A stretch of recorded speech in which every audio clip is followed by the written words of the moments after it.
राज्यर 20 जिल्लाकू सतर्क रहिबाकू परामर्श।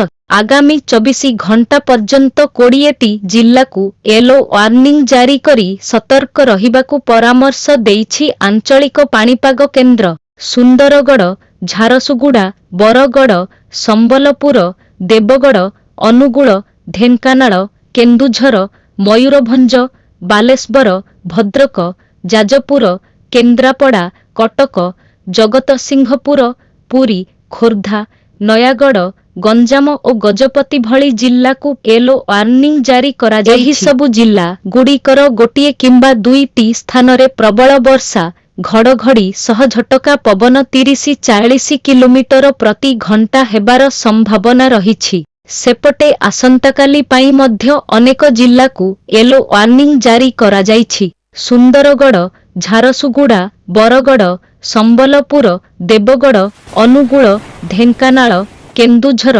मयूरभंज, बालेश्वर, भद्रक, जाजपुर, केन्द्रापड़ा, कटक, जगतसिंहपुर, पुरी, खोर्धा, नयागढ़, गंजाम और गजपति भली जिल्ला को येलो वार्निंग जारी करा जायछि। जिल्ला गुड़िकर गोटिए किंबा दुईटी स्थान रे प्रबल वर्षा, घड़घड़ी सह झटका पवन 30-40 किलोमीटर प्रति घंटा हेबार संभावना रहिछि। सेपटे अक्टोबर 7 और 8 तारीख रे राज्यर गोटिए किंबा दुईटी स्थान रे वर्षा और घड़घड़ी हेबा नेई सतर्क सूचना जारी होइथिबा बेले 9 रु 11 तारीख पर्यंत पागरे बड़ धरणर परिवर्तन न होई पारे बोली आकलन करिछि आंचलिक पाणीपाग केन्द्र।